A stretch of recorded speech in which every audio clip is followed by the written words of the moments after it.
Bonsoir tout le monde, bonsoir mesdames et messieurs. Voilà, on a un message à faire passer nous. Je suis monsieur Nkouma Mongbi Donald, un panafricain. Alors, le message que je viens faire passer ici, comme vous le constatez, j'ai un gilet jaune. J'oubliais aussi de dire que je suis membre d'un parti politique en France ici, la DER, la démocratie représentative. Alors, le message que j'aimerais faire passer ici, c'est par rapport au gilet jaune. C'est bien beau, et je comprends que les Français se plaignent qu'il y a trop de taxes. Je peux encore comprendre les taxes, tout ce qu'on nous met là aujourd'hui, c'est comme si on peut pas épargner, on peut plus épargner de l'argent. Tout est taxé. Et surtout, je viens intervenir parce que les gilets jaunes se plaignent surtout pour la taxe qu'on a mise sur le carburant.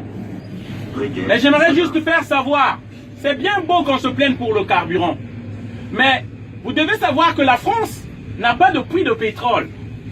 Il n'y a pas de puits de pétrole ici en France. Le carburant que vous avez, pour lequel vous vous plaignez, c'est pour qu'on tue encore des Africains. C'est le Gabon qui fournit le carburant qui est en France. C'est le Congo, Brazzaville, d'où je viens.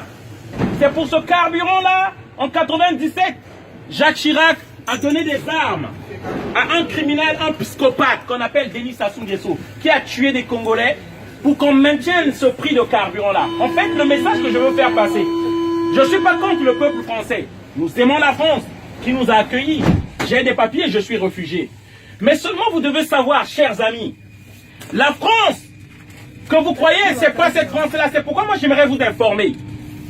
De Gaulle a instauré un système. Charles de Gaulle, votre héros, chez nous c'est un génocidaire, un criminel. Charles de Gaulle, au Cameroun, il a tué plus de 400 000 personnes. Le massacre des Bamileke, pour imposer un président dit-on ami de la France, un dictateur.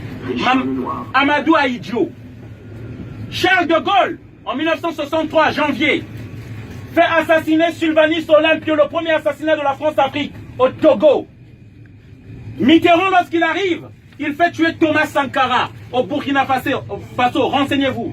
On tue en fait tous nos frères patriotes qui aiment nos pays pour nous installer des marionnettes, des dictateurs, des préfets de l'Afrique, de la France en Afrique. Ceux-là qui doivent maintenir les prix des matières premières. En fait, les contrats qu'on a signés depuis les indépendances, ils veulent que ces contrats-là restent les mêmes, alors que la démographie a fait qu'il y a plus de population dans ces pays-là. Il y a plus de demandes. Et d'où je vous explique l'immigration dans ce pays-là. Pourquoi les gens viennent? Mais c'est parce qu'on maintient ces peuples-là dans la misère.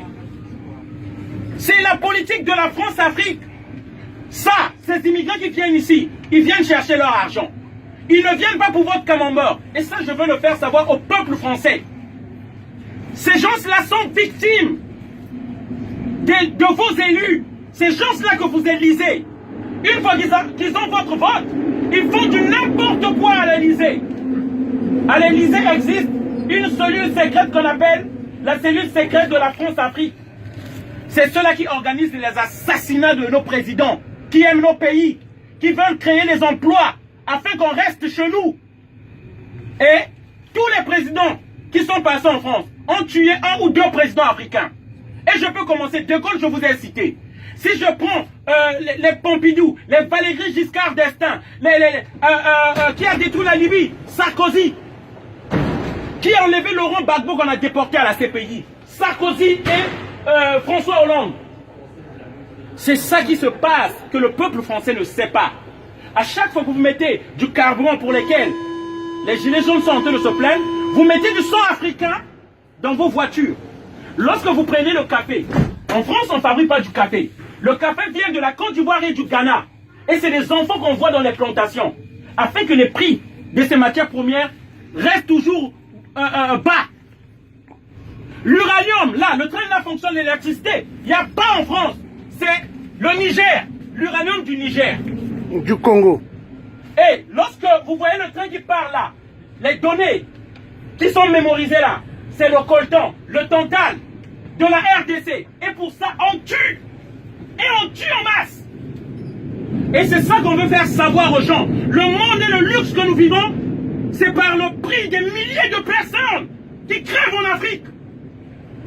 Et ça, je ne voudrais pas vous indexer, vous tenir responsable, mais vous faire savoir que le monde sache. Si moi j'étais en Afrique, je serais tué comme une mouche si j'élevais ma voix. Comment rien, comment on tue mes frères là-bas? Et c'est pourquoi je profite de cette occasion pour vous informer, afin que vous sachiez. On paye de notre sang pour ce luxe que vous vivez là. On paye de notre sang. Et ne l'oubliez pas, à chaque fois que vous revendiquez ces prix-là, ces taxes-là qui augmentent, d'une autre manière, vous demandez encore qu'on tue les Africains, afin que vous ayez toujours les matières premières à bas prix. Voilà la réalité. Merci. Je vous souhaite une bonne soirée à tous. Désolé d'avoir crié. Merci. Voilà.